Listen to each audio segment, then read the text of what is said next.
أعوذ بالله من الشيطان الرجيم بسم الله الرحمن الرحيم الفاتحة بنا الله ولي والصلاة على رسولنا رسول الله محمد صلى الله عليه وسلم وخصوصا إلى درجة سيدنا وسندنا وقرب المكتوم والبرسه المحتوم والختم المهدي المعلم بلا مسامح بالوقت الجنة ولا تجد جماعة ولا تجد عبد المال ولا جنة ولا تجد جماعة ولا لفظ المال سريع الجنة ولا تجد شباب ولا تجد ما سريع ولا تجد شباب الخير ولا تجد جنة ولا تجد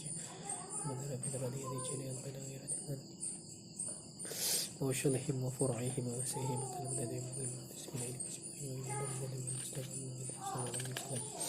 الفاتحة.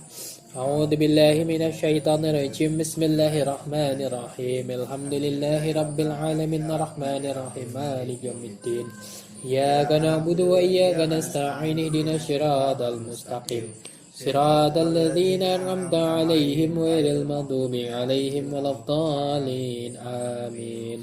اللهم صل على سيدنا محمد الفاتح لما أغلق والخاتم لما سبق ناصر الحق بالحق والهادي إلى صراطك المستقيم وعلى آله حق قدره ومقداره العظيم. بسم الله الرحمن الرحيم قل هو الله أحد الله الصمد لم يلد ولم يولد ولم يكن له كفوا أحد. بسم الله الرحمن الرحيم قل هو الله أحد الله الصمد لم يلد ولم يولد ولم يكن له كفوا أحد. بسم الله الرحمن الرحيم قل هو الله أحد الله الصمد لم يلد ولم يولد ولم يكن له كفوا أحد. سبحان ربك رب العزة عما يصفون والسلام على المرسلين والحمد لله رب العالمين. Assalamualaikum warahmatullahi wabarakatuh. Waalaikumsalam. Bismillahirrahmanirrahim. Alhamdulillahirabbil alamin wa bihi nasta'inu ala umurid dunya waddin. Wassalatu wassalamu ala asrafil anbiya'i wal mursalin wa ala alihi wa ashabi ajma'in. Rabbi shrah li sadri wa yassir li amri wa hlul 'uqdatam min lisani yafqahu qawli. Asyhadu an la ilaha illallah wa asyhadu anna Muhammadar Rasulullah. Allahumma salli ala sayyidina Muhammadin al-fatih lima ughliqa wal khatim lima sabaqa nasyiril haqqi bil haqq wal hadi ila siratikal mustaqim wa ala alihi haqqa qadrihi wa miqdarihi al-azim wa la hawla wa la quwwata illa billahil aliyyil azim. Alhamdulillah segala puji bagi Allah sehingga kita bisa berkumpul kembali di hari Jumat ini. Seperti biasa kita mengerjakan wirid jamaah, wirid wasifah hailala, dilanjutkan dengan pembacaan kitab. Ya, untuk Jumat ini kita lanjut lagi untuk kitab Qahwadus Sada, kopi hitam, dan insya Allah ini adalah bab yang terakhir. Ya, khataman kopi hitam. Bismillahirrahmanirrahim. Al-ma'rifatu ijabu ala kulli insani fil hayat. Al-ma'rifatu ijabu ala kulli insani fil hayat.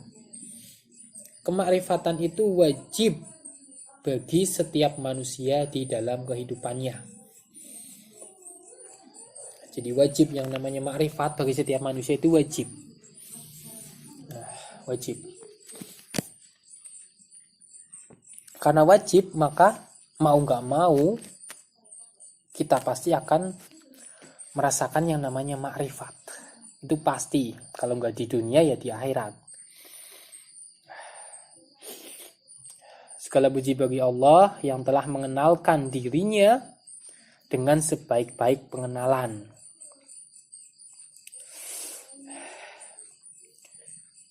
Jadi apa itu yang dimaksud dengan makrifat? Ma'rifat itu ialah terwariskannya akhlak-akhlak robbaniyah. Akhlak robbaniyah itu ada banyak. Ada sabar, syukur, dermawan, ikhlas, ridho, takwa, istiqomah, zuhud, qanaah, husnuzon, taubat, khauf, rojak, dan lain-lain sebagainya. Itu adalah akhlak-akhlak robbaniyah.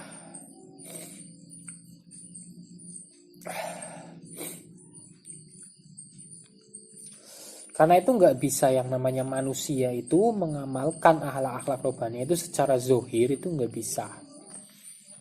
Nggak bisa. Karena itu letaknya itu ada pada gerak hati.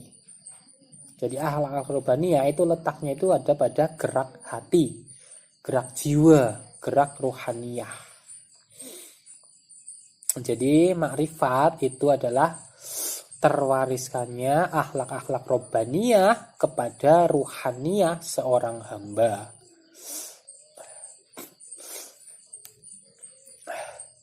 Makanya manusia itu wajib memiliki itu semua. Wajib yang namanya manusia itu memiliki akhlak-akhlak robbaniyah. Itu wajib.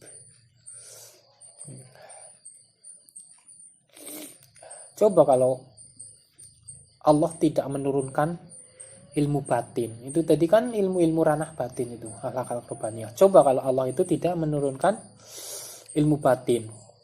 Kalau Allah cuma menurunkan ilmu zahir saja. Maka sudah pasti yang namanya manusia itu isinya antara manusia satu dan manusia yang lain itu isinya cuma debat ini, debat itu, debat ini, debat itu. Itu udah pasti loh. Ya. Nah buktinya Allah udah nurunin. Allah itu udah nurunin ilmu batin saja. Masih banyak orang yang hobinya debat. Nah, apalagi kalau Allah nggak nurunin tuh. Alhamdulillah. Apalagi kalau Allah nggak nurunin ilmu batin, ya isinya cuma debat mulu. Ya. Makanya mereka-mereka atau manusia-manusia yang hanya berhenti pada ilmu zohiriyah saja, maka agama bagi mereka itu hanya menjadi pembenaran hawa nafsu mereka sendiri dan keaku-akuan mereka sendiri. Walaupun apa yang keluar dari mereka itu Quran hadis, tapi itu cuma jadi pembenaran mereka sendiri. Akhirnya manusia ya hanya mementingkan dirinya sendiri, hanya mementingkan kelompok-kelompoknya saja. Itu kalau manusia yang hanya berhenti pada zohiriyah. Ya. Akhirnya orang-orang yang sepertinya akan mengelompokkan umat baginda Nabi itu. Jadi umat baginda Nabi itu dikelompokkan sama orang-orang yang seperti ini. Dibeda-bedakan, dikelompok-kelompokkan. Makanya hanya arif billah yang paham.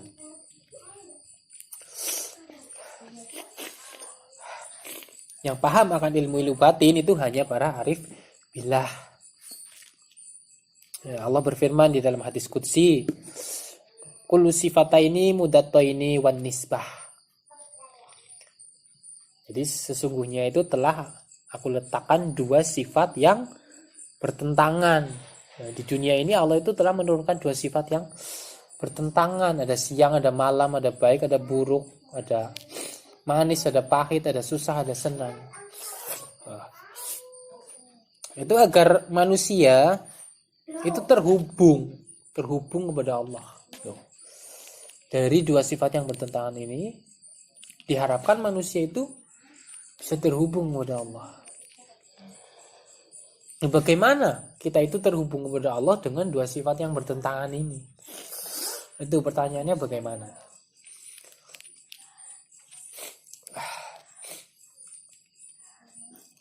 Maka lihatlah apa yang bisa menyambungkan dari dua sifat itu. Misalnya saja ada orang berantem, maka hal apa yang bisa menyambungkan mereka? Coba, dua orang berantem, maka yang bisa menyambungkan dua orang itu apa itu? Kalau orang berantem, maka saling memaafkan. Nah itu saling memaafkan. Dua orang berantem kan bertentangan. Nah dengan memaafkan maka mereka akan terhubung. Itu contohnya seperti itu. Nah saling memaafkan itu adalah salah satu sifat akhlak robbaniyah itu.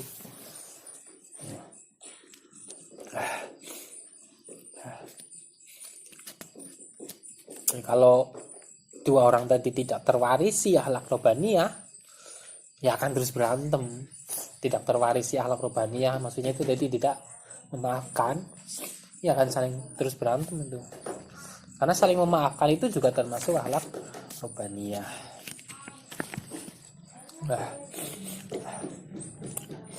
Makanya yang namanya manusia itu nggak akan bisa menolak yang namanya kemakrifatan, itu nggak akan bisa. Manusia itu pasti wajib untuk bermakrifah. Kalau manusia itu menolak kemakrifatan di dunia, maka Allah akan paksa mereka itu bermakrifat saat sakaratul maut. Jika tidak, jika saat sakaratul maut juga belum makrifat, maka Allah akan paksa manusia itu bermakrifat di alam kubur. Makanya kalau orang udah dikubur, udah masuk kubur, itu apa ya pertama kali yang ditanyakan malaikat kepadanya itu? Man Rabbuka. Man Rabbuka, siapa Tuhanmu? Nah itu kemakrifatan itu. Itu kemakrifatan. Lalu kenapa banyak orang yang ditanya di dalam kubur, ditanya seperti itu? Itu banyak yang tidak bisa menjawab. Nah, banyak yang tidak bisa menjawab. Man Rabbuka, banyak yang tidak bisa menjawab itu di alam kubur itu. Itu karena mereka saat di dunia itu mereka itu tidak mengenal Allah. Jadi yang mereka sembah itu hanya dirinya sendiri. Tuh. Yang mereka sembah itu hawa nafsunya, hanya egonya. Tuh. Makanya dia nggak kenal siapa Tuhannya. Nah, sebenarnya manusia itu diciptakan itu secara luar biasa. Nah, jasad manusia ini wadah. Wadah. Nah, coba kalau manusia tidak dikasih jasad, cuma ruh saja. Nah, ruh manusia itu bagaikan gelombang itu, bagaikan gelombang yang besar itu ruh manusia. Nah, coba kalau tidak dikasih wadah, bagaimana itu? Makanya Allah kunci ruhaniyah manusia itu ke dalam nafs manusia ini, dalam wadah ini. Nah di dalam wadah ini, di dalam nafs ini itu ada kehendak, ada hawa nafsu, ada amaroh dan lain-lain. Makanya jasad ini sebenarnya sangat luar biasa ini. Wadah ini sangat luar biasa. Allah ciptakan itu dengan luar biasa. Nah. Makanya Allah itu bilang, kuciptakan jasad Adam itu dengan tanganku sendiri. Saking luar biasanya itu. Nah, jangan dibayangin ya. Jangan dibayangin loh. Ingat. Jangan dibayangin. Kuciptakan jasad Adam dengan tanganku sendiri. Jangan dibayangin. Ngeri kalau dibayangin, bisa kafir kalian. Nah. Allah itu berbeda dengan makhluknya. Jangan dibayangin. Nah, ketika para arif billah bisa mengenal Allah, maka sejatinya Allah sendirilah yang mengenalkan dirinya kepada mereka. Jadi, bukan dengan amal ibadah ataupun ketakwaan hambanya manusia itu bisa mengenal Allah. Sesungguhnya Allah sendirilah yang mengenalkan dirinya. Jadi mengenal Allah itu bukan dengan akal, bukan dengan jiwa, bukan dengan amal ibadah, juga bukan dengan ketakwaan. Itu bukan. Itu semuanya tidak menjamin kalian itu bisa mengenal Allah. Makanya tidak ada satupun kitab para arif billah, kitab para salafus soleh yang menjelaskan.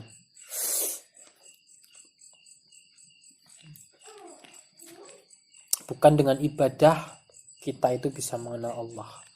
Ibadah itu untuk diri sendiri, bukan untuk Allah. Nah, makanya jangan heran kalau ada wali yang kelihatannya kotor, wali kelihatannya hina, itu jangan heran.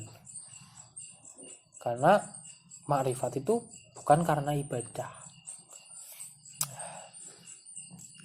Nah, contohnya saja kisah tentang itu pelacur yang masuk surga karena memberi minum seekor anjing itu jangan dilihat zuhirnya itu. Ataupun kisah tentang Robiatul Adawiyah, Sayyidah Robiatul Adawiyah, itu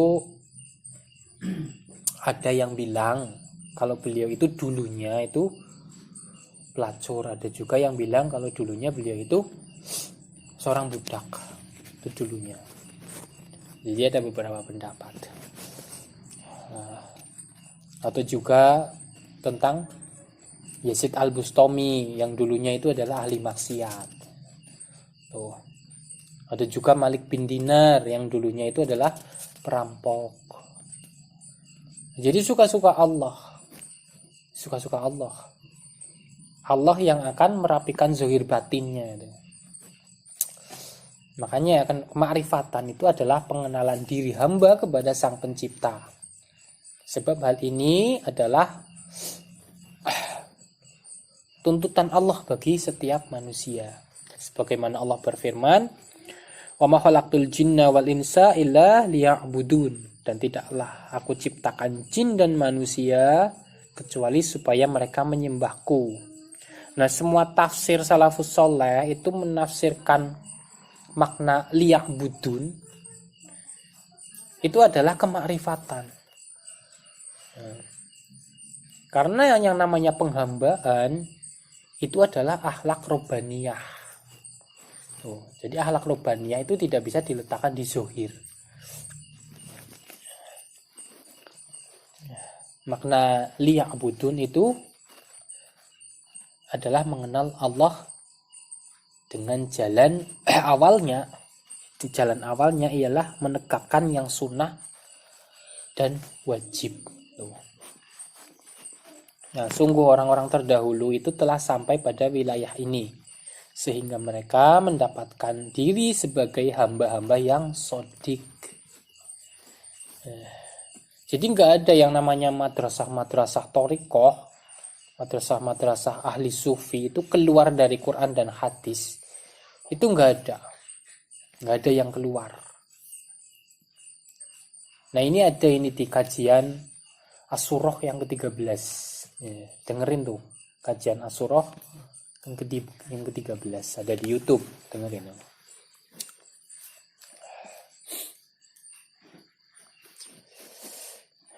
Maka tidak boleh seseorang itu mendakwahkan agama Allah kecuali dia itu telah tenggelam pada cahaya zohir batin Quran hadis. Itu nggak boleh.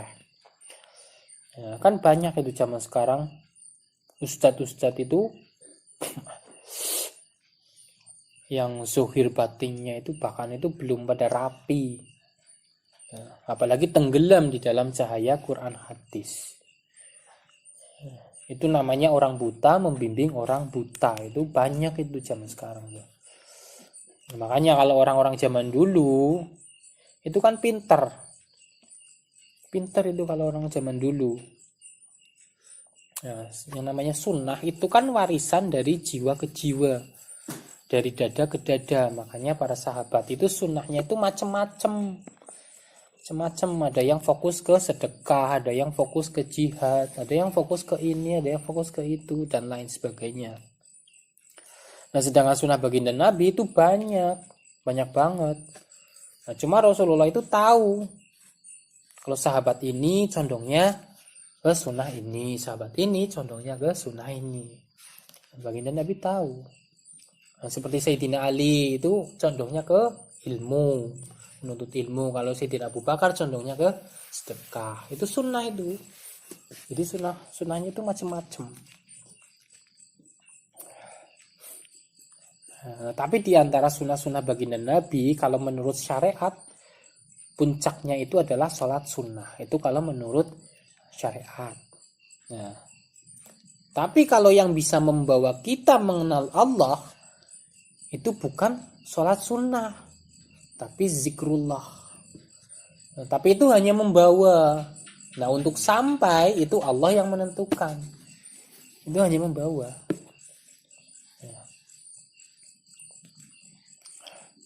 Nah, semua tabi'in itu memegang sunnah itu, berzikir itu. Semua tabi'in itu memegang itu untuk mengantarkan mereka kepada Allah, tapi hanya mengantarkan.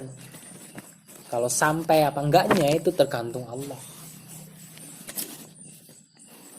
Nah, makanya para wali itu dengan zikrullah, mereka itu diantarkan untuk wusul pada hadroh ilahiyah. Nah, setelah sampai baru tuh mereka itu sibuk dengan syariat.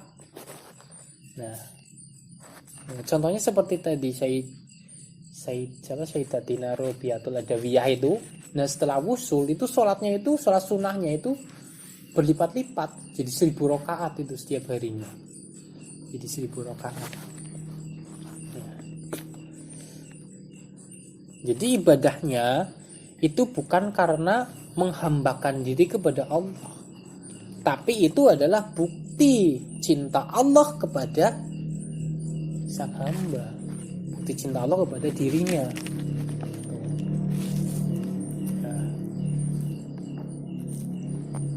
Nah, untuk mencapai semua itu, maka kita itu perlu dituntun oleh seorang mursyid ataupun muqaddam yang kamil dan hak, atau dalam istilahnya itu adalah wusul kepada Allah, muqaddam yang udah wusul.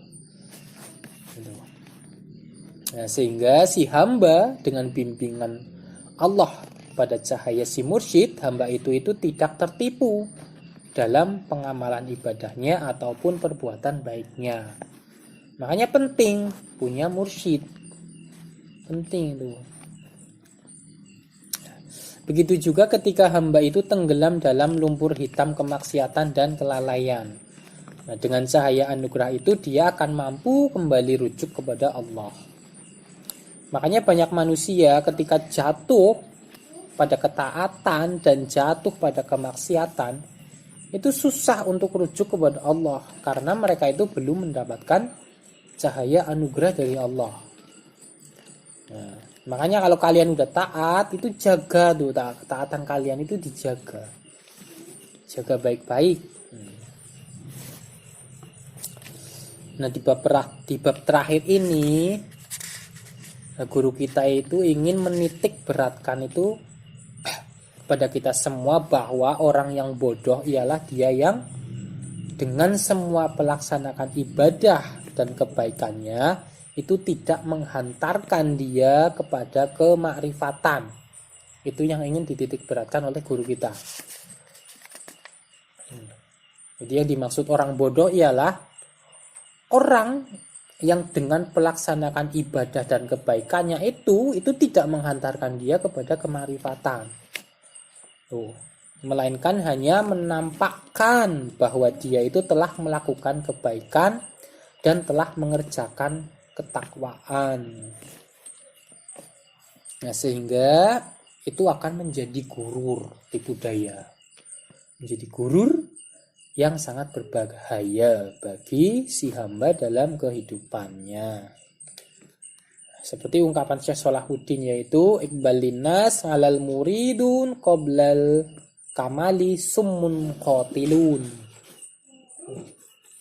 Jadi orang yang didatangi banyak orang dan dia mengajarkan sesuatu dan dia itu belum makrifat, maka hal itu hanya akan menjadi racun bagi dirinya. Summun qatilun.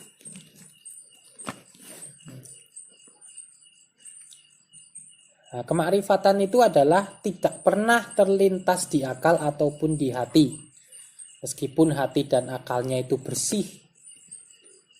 Nah, itu belum cukup itu.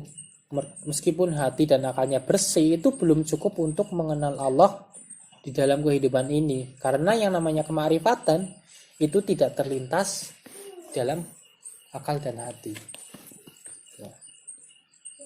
Karena orang bisa mengenal Allah itu adalah anugerah. Anugerah itu. Nah, tapi ada jalan suluknya walaupun itu anugerah. Nah, jalan suluknya itu diawali dengan hikmat dan mahabbah. Nah, tapi untuk sampai kepada Allah itu adalah anugerah. Jadi kita mengenal Allah itu sebab Allah yang mengenalkan dirinya. Jadi kita kenal Allah ya dengan Allah, bukan dengan diri kita. Kalau kita kenal Allah, diri kita itu udah nggak ada. Nah, tapi sebelum sampai ke sana, itu kita harus berjalan dengan suluk, hikmat, dan mahabbah. Jadi jalan suluk itu punya dua sayap, yaitu hikmat dan mahabbah. Itu jalan suluk. Itu hikmat dan mahabbah yang tinggi kepada seorang mursyid yang kamil.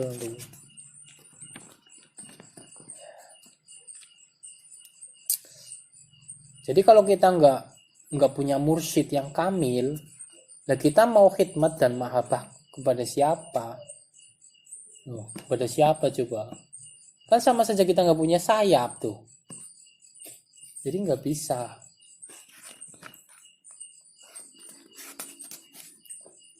Nah, orang yang menganggap remeh hal ini itu adalah orang-orang yang akan merugi di seluruh kehidupannya.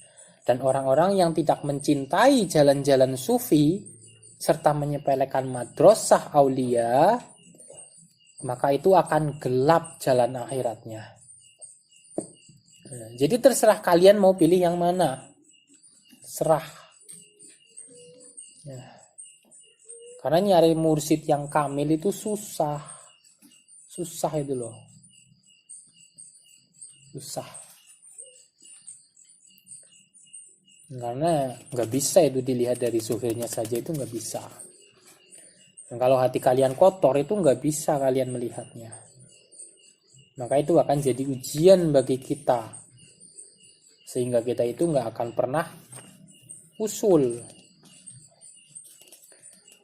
Walaupun mau pindah guru yang manapun pokoknya, itu nggak akan usul.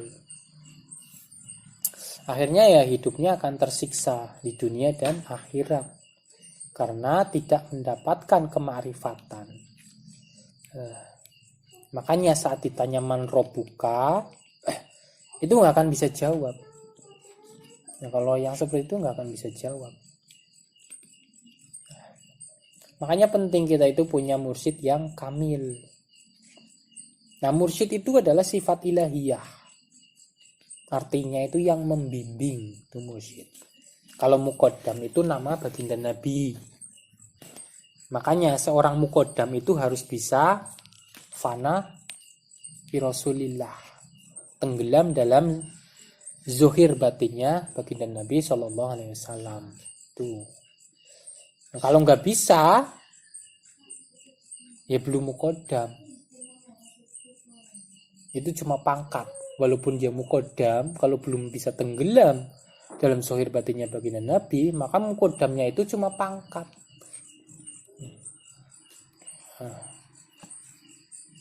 Karena muqaddam itu kan ada macam-macam. Ada muqaddam barokah, ada muqaddam muraqabah. Nah, kalau muqaddam barokah itu dia itu diangkat, itu jadi muqaddam hanya untuk memberikan wirid-wirid. Nah, nggak bisa dia itu membimbing orang, itu nggak bisa. Nah, tapi kalau muqaddam muraqabah itu tergantung bagaimana tingkatan jiwanya. Nah, dia bisa jadi syekh taklim, atau bisa juga dia jadi syekh tarbiyah, atau juga bisa jadi syekh tarkiyah, tergantung seberapa dalam dia tenggelam kepada zuhir batin baginda Nabi SAW. Allah mengenalkan dirinya itu bukan sebab Allah butuh, tapi Allah itu Maha mengetahui kalau hambanya itu yang butuh Allah di setiap keadaan. Tuh. Allah itu sebenarnya udah mengenalkan dirinya. Nah, tapi diri kita aja yang cuek. Makanya kalau ditanya man robuka itu kita nggak bisa jawab. Ya udah, kalau kita nggak bisa jawab, nanti itu kita cuma jadi bulan-bulanan malaikat itu di alam kubur. Habis kita nanti sama malaikat. Nah, apalagi yang namanya malaikat itu paling gedek itu sama manusia yang yang penuh dengan kemaksiatan, yang dirinya itu penuh dengan kemaksiatan, itu malaikat itu gedek tuh, paling gedek.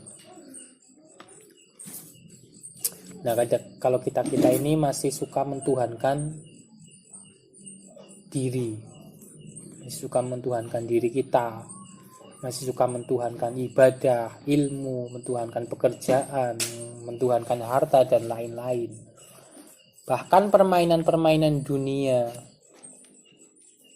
yang kita anggap itu tidak ada akhirnya itu. Ya. Kalau udah waktunya ibadah ya ibadah. Nah, cobalah untuk belajar fana itu. Cobalah untuk belajar fana. Kalau udah waktunya ibadah ya ibadah. Waktunya ngaji ya ngaji, waktunya wirid ya wirid. Agar kita itu bisa belajar supaya bisa fana fi aulia, fana fi rasulillah, fana fillah. Nah, kita itu ngaji, duduk diem, dengerin guru, itu kita lagi belajar fana itu. Sehingga suatu saat kefanaan itu akan bisa membawa kita kepada cahaya-cahaya Allah yang akan membuat kita mengenalnya. Nah, tapi kalau lagi ngaji ingatnya pusreng, lagi ngaji ingatnya boyah, ingatnya masalah-masalah dunia, ingatnya kerjaan, ingatnya pacar dan lain-lain. Nah, itu berarti dia itu masih mentuhankan dirinya sendiri itu.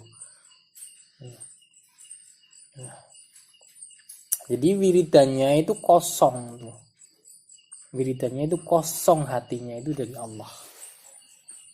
Nah, itulah yang kadang disebut zuhirnya Muhammad tapi dalamnya iblis. Tuh. Kelihatannya alim tapi dalamnya iblis. Nauzubillahi min zalik.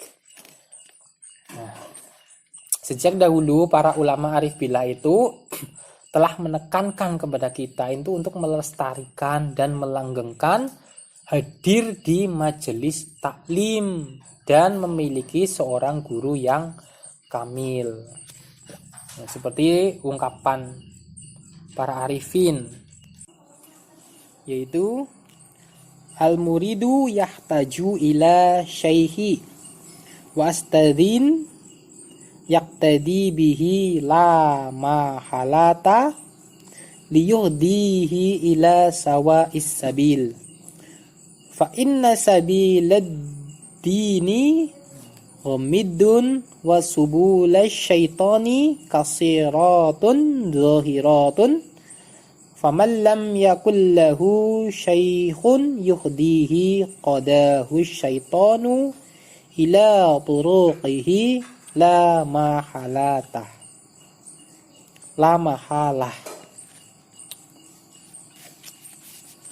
Murid membutuhkan guru dan ustadz yang diikuti secara pasti agar mereka menunjukkannya ke jalan yang lurus. Karena jalan agama itu tersembunyi, sedangkan jalan-jalan setan itu banyak dan nampak. Barang siapa yang tidak mempunyai guru yang memberi petunjuk, maka setan pasti menuntunnya ke jalannya, ke jalan setan.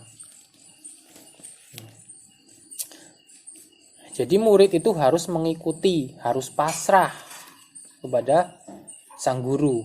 Ibaratnya itu seperti mayit lah. Di depan guru itu seperti mayit. Apapun yang dibilang gurunya itu benar. Karena akan mengantarkan dia kepada Allah. Nah, itulah baru dikatakan murid. Nah, kalau dalam wilayah sufi, murid itu adalah makom yang tinggi. Nah, murid itu makom yang tinggi. Nah, kalau kita mah belum pantas disebut murid, belum pantas. Kalau seorang murid itu yang diinginkan ya cuma Allah. Yang diinginkan cuma Allah.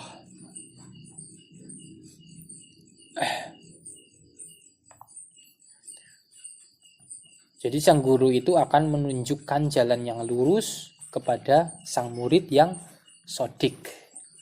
Nah, nanti jalannya itu jadi enak, nggak belok-belok. Nggak belok sana, nggak belok sini. Lurus itu. Karena jalan agama itu tersembunyi.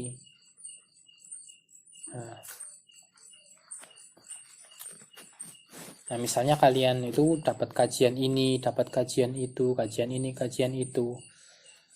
Itu hanya wawasan dan wacana. Tuh. Jadi kajian-kajian itu hanya wawasan dan wacana. Belum dikatakan ilmu agama itu belum dikatakan. Nah, kajian ini itu ada juga di As-Surah yang ke-13. Ada di YouTube, dengerin juga tuh, ada tuh. Nah, dengerin. Jadi agama itu yang mana itu yang disebut agama? Nah, yang namanya agama itu ketika engkau duduk di depan mursyid, nah lalu engkau sadar bahwa yang ada di hadapan kalian itu Syekh Ahmad Tijani. Nah, walaupun sosoknya yang ada di hadapan kalian itu guru kalian, maka di hati kita itu sadar, nah maka yang itulah yang dinamakan cahaya agama. Jadi sadarnya kalian itu tuh yang dinamakan cahaya agama. Nah, cahaya itu yang akan membimbing yang akan membimbing kalian. Nah, akhirnya kalian itu akan mulai memahami yang namanya ilmu agama. Sampai di al-faqihu fiddin. Fakih dalam beragama. Nah, setelah itu Allah akan perbaiki itu zahir batin kalian. Allah akan masukkan ilmu-ilmu yang bermanfaat. Nah, akhirnya semua ilmu itu untuk membimbing dirinya sendiri. Jadi bukan untuk membimbing orang lain. Ilmu itu untuk membimbing diri kalian sendiri. Jadi sejatinya ilmu yang dimiliki itu hanya untuk membimbing diri kalian sendiri. Nah, para arif billah itu tidak pernah mengharapkan punya murid. Dia itu hanya menginginkan Allah. Nah, kalau kita, sekelas kita bilang kita hanya menginginkan Allah, itu masih bohong. Masih bohong.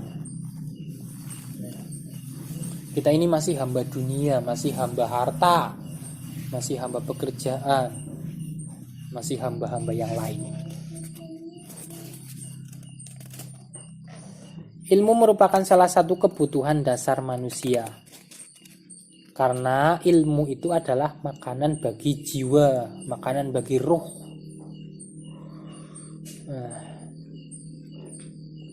Karena ilmu adalah asma Allah. Ilmu adalah asma Allah. Sifat Allah. Allah itu al-ilmu, yang maha mengetahui. Nah, makanya kita itu wajib punya ilmu. Seperti sabda baginda Nabi, thalabul ilmi faridatun ala kulli muslim. Jadi wajib hukumnya menuntut ilmu kalau kita itu mengaku muslim. Kalau kita bukan muslim ya nggak wajib. Nggak wajib itu menuntut ilmu kalau kita bukan muslim. Nah, kalau kita nggak menuntut ilmu, kita nggak punya mursyid, ya nantinya kita itu akan merugi. Di dalam kehidupan kita itu kita akan merugi. Nah, ini yang ngomong ulama ya, yang ngomong ini ulama. Ulama salafus saleh yang ngomong. Ulama yang udah nyampe pada kemakrifatan. Makanya ilmu adalah salah satu kebutuhan dasar. Jadi tuntutlah dulu ilmu, baru penuhi kebutuhan-kebutuhan yang lain. Karena ilmu itu kebutuhan dasar, maka ilmu dulu yang dipenuhi, baru penuhi kebutuhan-kebutuhan yang lain.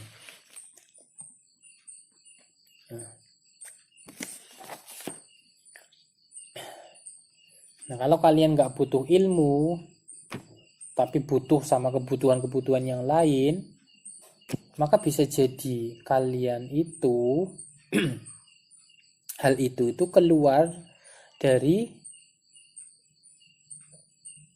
bukan sifat insani. Hal itu bukan keluar dari sifat insan. Maka bisa jadi hal itu keluar dari sifat iblis. Nah, kalau enggak, ya keluar dari sesuatu yang buruk dari diri kalian. Nah, dan sesuatu itu tidak akan bisa menghantarkan kalian menuju kepada Allah. Ilmu itu diibaratkan sebagaimana makanan bagi jasad. Itu pengibaratannya. Ilmu itu diibaratkan seperti makanan yang bagi jasad. Jadi kalau kekurangan asupan ilmu, maka itu akan menjadikan jiwa itu lemah dan kurang berkembang. Itu layaknya jasad yang kekurangan asupan gizi. Makanya memperbanyak wacana dan wawasan itu juga penting. Tapi kalau untuk memahami agama itu dari guru, bukan dari wacana dan wawasan. Jadi wacana dan wawasan itu untuk tambahan, tapi juga penting. Itu penting. Nah, wacana dan wawasan itu banyak, itu berserakan, itu yang namanya wacana dan wawasan. Maka ambil, jangan sampai enggak. Ambil tuh. Walaupun itu dari hal-hal yang kecil, itu ambil. Bahkan kalau perlu misalkan wacana, wawasan, ilmu itu keluar dari seekor anjing, kalau itu baik, maka ambil. Karena itu ilmu Allah. Nah, tapi kalau untuk pahamnya agama itu hanya bisa didapat dari mursyid yang kamil. Jadi duduklah di depan mursyid yang kamil dan juga sambil mengambil wacana dan wawasan yang berserakan.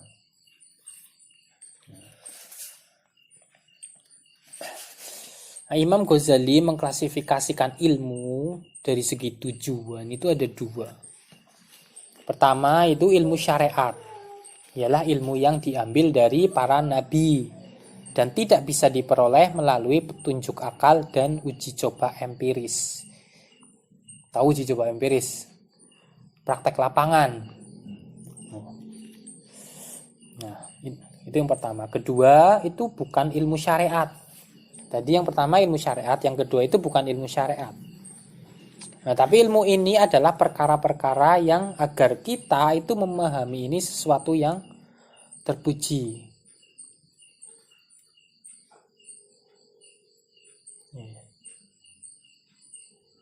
Jadi ilmu ini itu adalah perkara-perkara yang agar kita itu memahami kalau yang ini sesuatu yang terpuji, ini sesuatu yang tercela.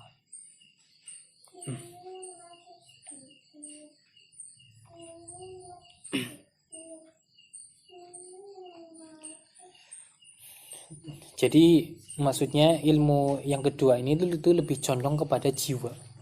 Nah, lebih condongnya itu kepada jiwa.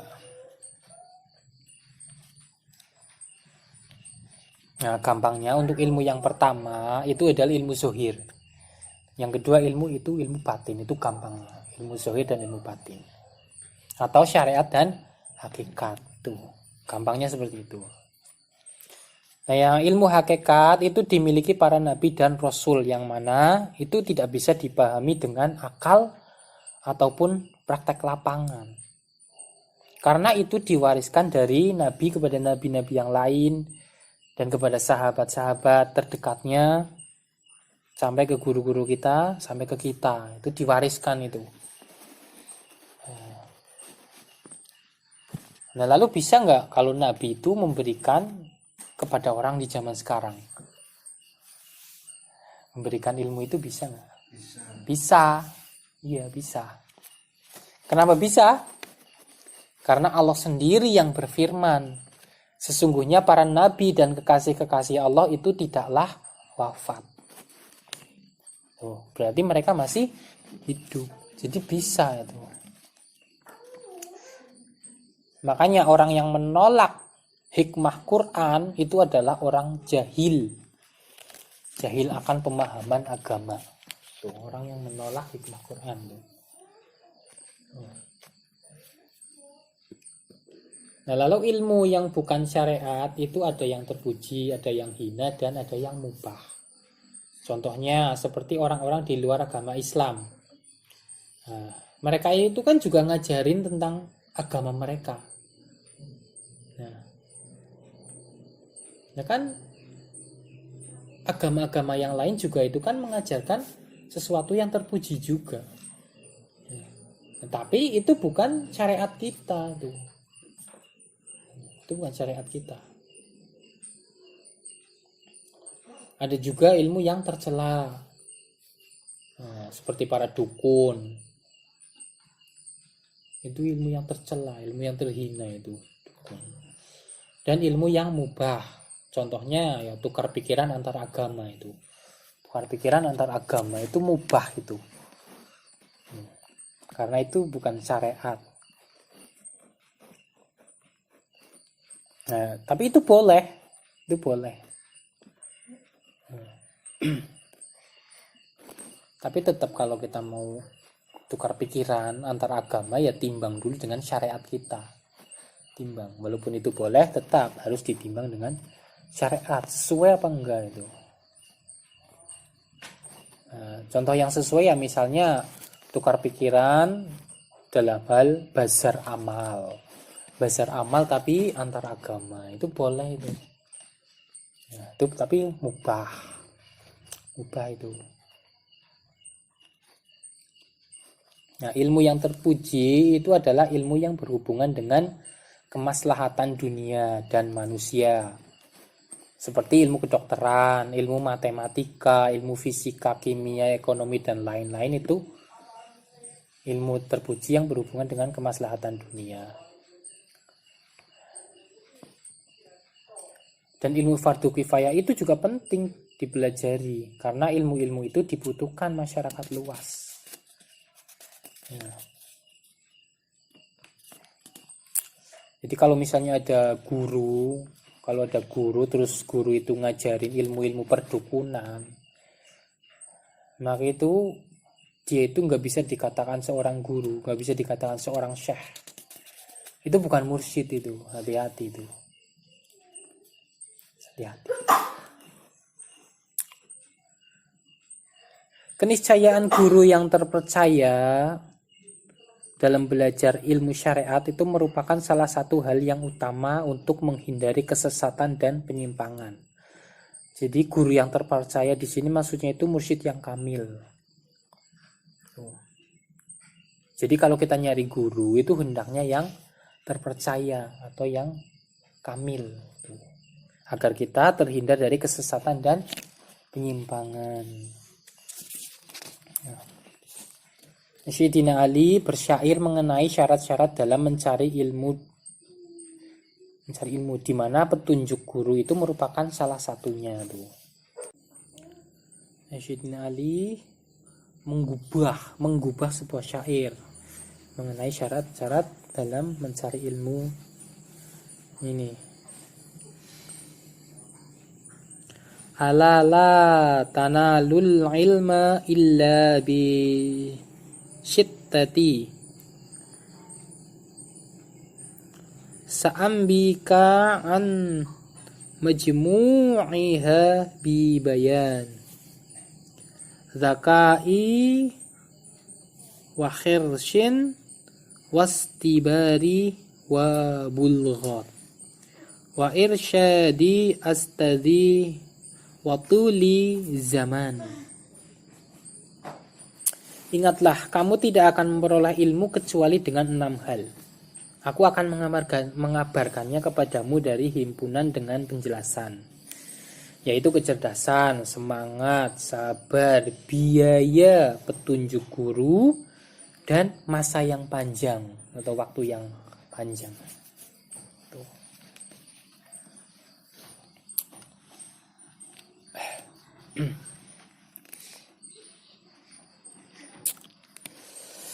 Nah, sementara itu bertanya kepada ulama atau guru tentang sesuatu yang kita tidak tahu itu merupakan perintah Allah. Itu perintah Allah itu, kalau kita bertanya kepada guru tentang sesuatu hal yang paham, itu perintah Allah itu. Maka penting kita itu membutuhkan guru.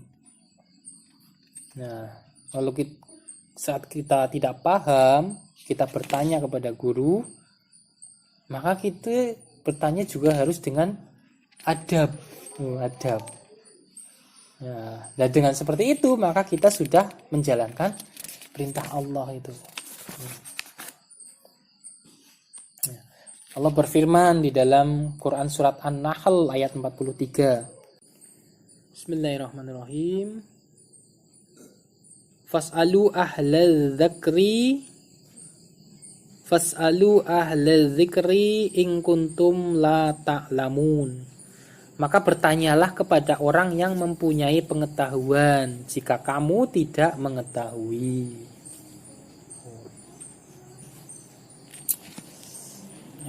Nah, ketika si murid bertanya pada guru, maka hatinya juga harus bersih. Harus bersih, itu nggak boleh suuzon. Karena kadang-kadang saat guru ditanya dan tidak menjawab, itu sebenarnya itu adalah salah satu bentuk jawaban. Nah, itu kalau muridnya peka. Kalau muridnya suuzon, ya nggak peka, ya itu kalau guru ditanya tapi tidak menjawab dan muridnya tidak peka, nanti muridnya suuzon itu. Kalau muridnya nggak peka, karena diamnya guru saat ditanya itu juga merupakan salah satu jawaban. Jadi kalau bertanya kepada guru itu hati kita juga harus bersih itu, harus bersih. Ya. Seseorang yang mempelajari dasar-dasar ilmu syariat seperti Quran dan cabang-cabangnya, fikih, hadis, nahwu shorof dan sebagainya, itu harus mempelajarinya melalui perantara guru secara langsung dengan metode musyafahah. Musyafahah itu verbal, dengan mendengarkan. Itu musyafahah. Dan muwajahah. Muwajahah yaitu tatap muka. Jadi penting itu yang namanya pendengaran dengan penglihatan, itu penting, itu ada makna tersendiri tuh di balik itu tuh. Nah, tujuannya selain untuk mendapatkan pengetahuan dari guru ke murid, maka pertemuan langsung itu juga bisa menghubungkan batin antara sang guru dengan sang murid.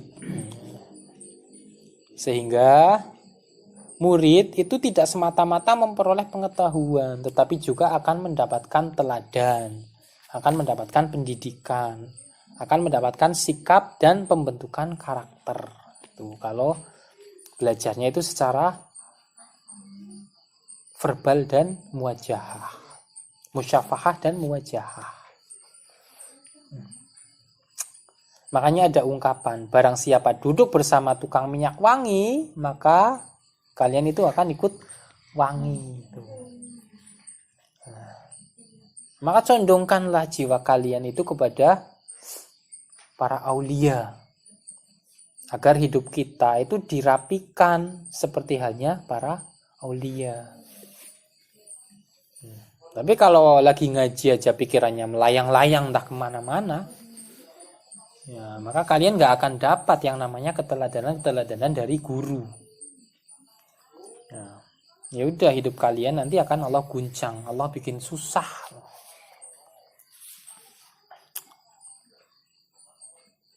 Allah itu menginginkan kalian itu jadi orang khusus, cuma kalian saja yang memilih untuk jadi orang awam.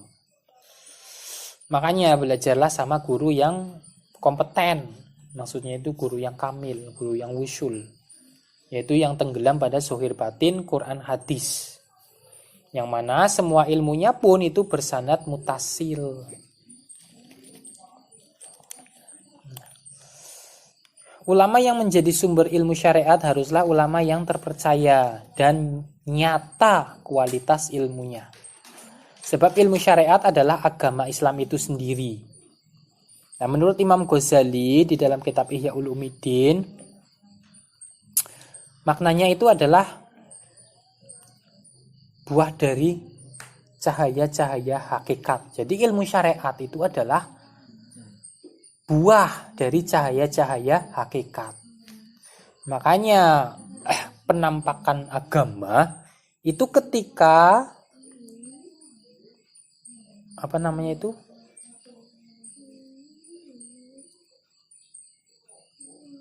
ketika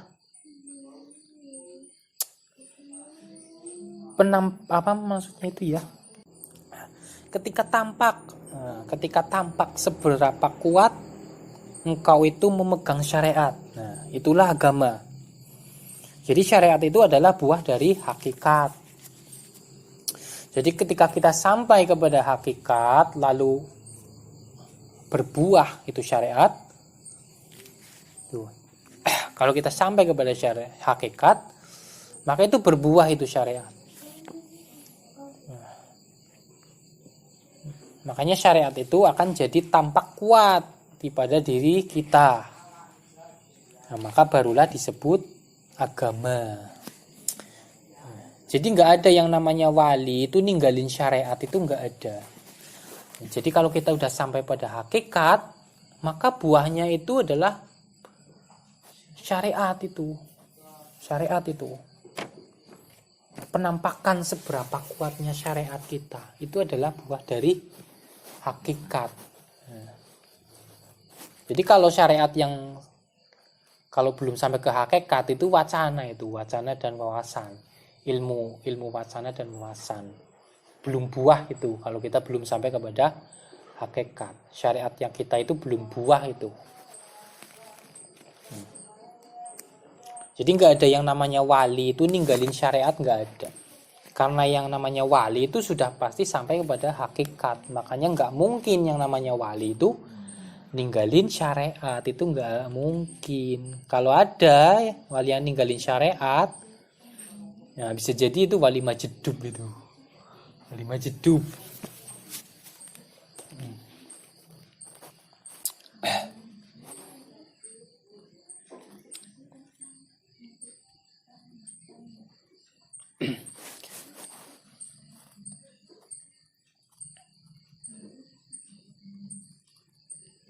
Jadi yang namanya wali itu jiwanya zuhir, ruhaniyahnya, jiwanya, zohir batinnya, itu yang mana sejatinya itu adalah baginda Nabi itu sendiri. Itu wali itu. Jadi agama ya baginda Nabi itu sendiri, itu agama. Jadi ketika seorang hamba sampai pada hakikat, maka hilang itu dirinya. Yang ada itu hanya Allah dan Rasulnya, hanya kekasih dan pecinta. Terlebih jika ilmu yang dipelajari adalah tentang makna-makna ayat-ayat Al-Quran dan hadis. Nah, Ibnu Sirin dan Imam Malik bin Anas berkata, al-ilmu dinun fanduru amman ta'khuduna dinakum. Ilmu ini adalah agama, maka lihatlah dari siapa kalian mengambil agama kalian.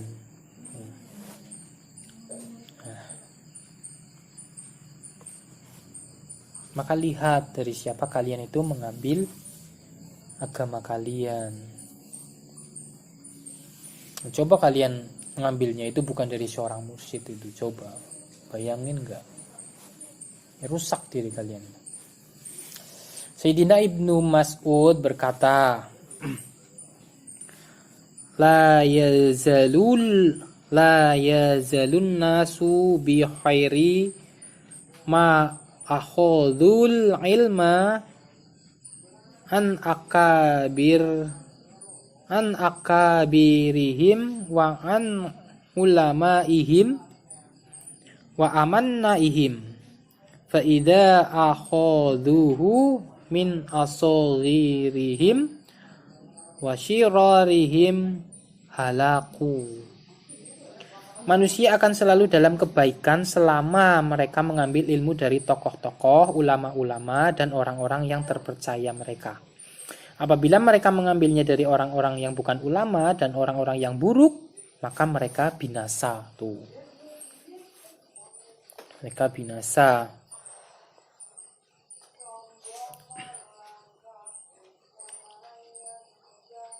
Imam Sufyan As-Sauri berkata, la yukhadul halalu wal haramu illa ngarwasail mazhurina bil ilmi alladhina ya'rifuna ziyadata wan nuqsan. Halal dan haram tidak diambil kecuali dari para pemimpin-pemimpin yang terkenal dengan ilmunya, yang mengetahui adanya tambahan atau kekurangan di dalam hukum itu. Dalam hukum. Imam Malik berkata, la yukhadul ilmu an arba'atin wa yukhadu ngamman siwahum. La yukhadu an mu'lini bis safah wala amman juroba alaihil kadhib wala an sahibi hawa yad'un nasa ila hawa wala an syaikhi lahu fadlun wa ibadatun idza kana la ya'rifu ma yuhaddisu bih. Ilmu tidak diambil dari 4 golongan dan diambil dari selain mereka. Ilmu tidak diambil dari orang yang menampakkan kebodohan, tidak diambil dari orang yang terbukti kebohongannya, tidak dari orang yang memiliki hawa yang mengajak manusia kepada hawanya, juga tidak dari guru yang memiliki keutamaan dan ibadah namun tidak diketahui apa yang tengah dibicarakannya. Tuh.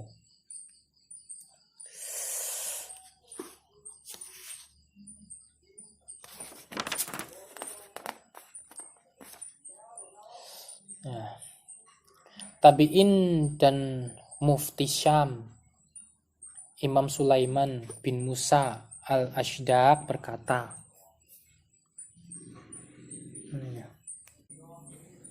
belum.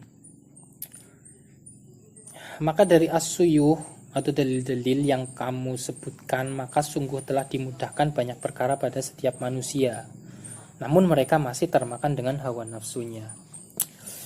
Ingatlah, pintu kemakrifatan itu adalah ilmu, tapi makrifat bukan dengan ilmu. Oleh sebab itu, pandainya seseorang membaca kitab namun dia tidak paham apa yang dia baca, maka dia telah membawa orang lain menuju neraka. Dan orang yang sudah bodoh tapi enggan mau memaksa dirinya untuk suluk adalah orang-orang yang lebih buruk dibandingkan orang yang pada golongan sebelumnya. Nah, fahamilah ilmu dengan semua hikmah dan maknawiyahnya, serta cahaya pemahaman dan kemakrifatannya itu tidak bisa engkau dapatkan dari kitab ataupun lembaran-lembaran orang-orang terdahulu. Tapi itu semua ada pada cahaya di dada mursyid.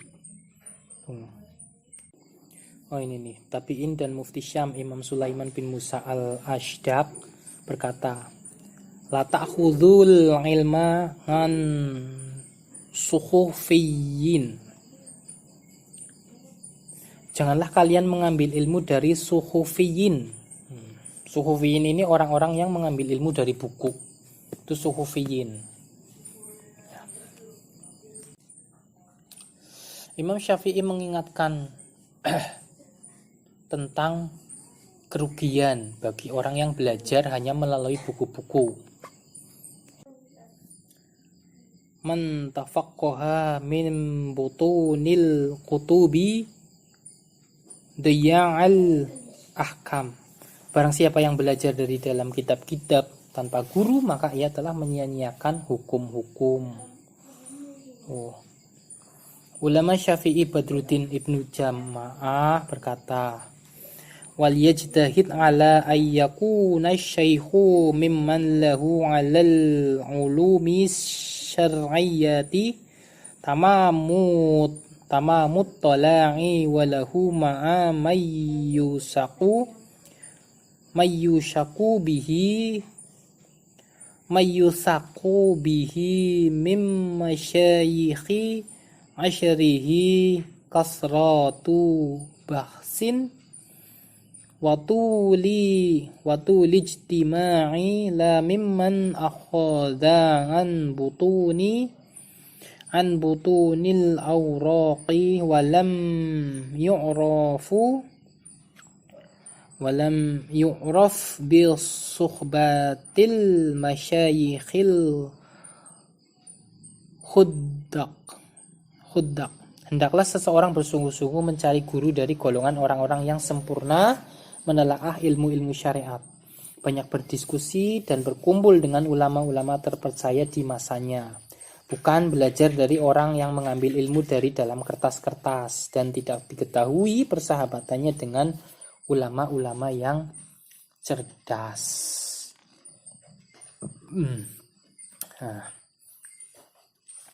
Jadi cahaya yang ada di dada gurumu itu hanya akan bisa kalian dapatkan dengan dua kepakan sayap yang kuat, yaitu khidmat dan mahabbah. Sehingga kalian itu akan bisa terbang menuju ke ma'rifatan dengan bimbingan cahaya-cahaya itu. Nah, ma'rifat itu berisi akhlak-akhlak robbaniyah yang mana engkau sadar di setiap hembusan nafasmu dan condongnya dirimu dalam ketenggelaman hanya kepada Allah dan tidak goyah sedikit pun dengan keadaan duniawi ataupun ukhrawi. Dan engkau sadar bahwa sejatinya kehidupan ialah penampakan ilahiyah. Dan dirimu adalah surah atau gambaran robbaniyah. Jadi diri kalian itu adalah majla' penampakan, tempat penampakan gambaran-gambaran robbaniyah. Sehingga kalian sadar bahwa tidak ada lagi yang wujud kecuali Allah.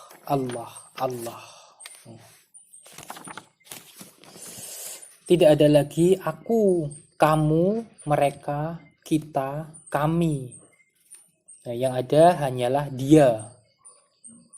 Huwa, hanya Dia yang Maha Esa yang tidak pernah terlintas di akal dan di hati. Yang mengetahuinya hanyalah Dia sendiri. Nah, dirimu itu hanya merasa ada. Sejatinya ada atau tidak dirimu, Dialah yang menentukan, bukan kamu. Nah, maka guru kita Syedi Syahmat Ar-Rafiq Ar-Rodi At-Tijani Al-Badangi radhiyallahu anhu menutup kopi hitam ini dengan sebuah syair dari Imam Ibnu Mansur Al-Halaj, yaitu Jabalatu ruhuka fi ruhi kama ya jabalul ani ya jabalul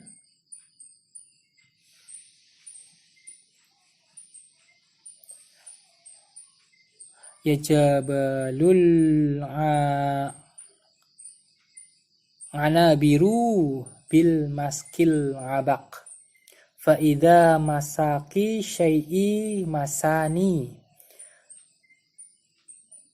fa idza anta ana lanaftarok.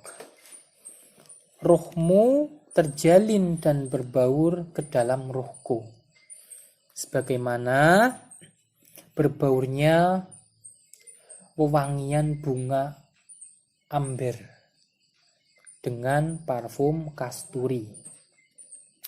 Kalau ada yang menyentuhmu, ia akan menyentuhku juga. Ternyata engkau adalah aku yang tak terpisahkan. Wallahu a'lam bil haq. Akhirnya untuk kopi hitam sampai di sini dulu.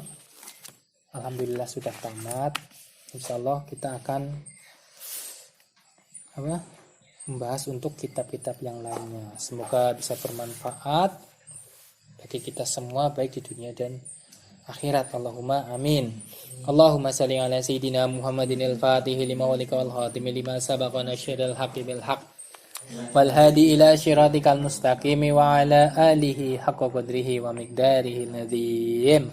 Allah wujud kidam baqa muhalafatul hawadisi qiyamuhu binafsihi wadaniya kudrat iradat ilmu hayan sama basar kalam qadirun muriduna ilmun hayyun sami'un basirun mutakalimun.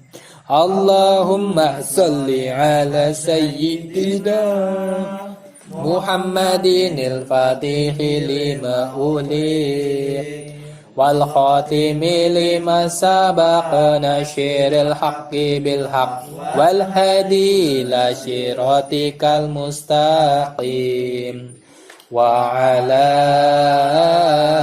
alihi haqqa qadrihi wa miqdarihi nadim. Assalamualaikum warahmatullahi wabarakatuh. Waalaikumsalam warahmatullahi wabarakatuh.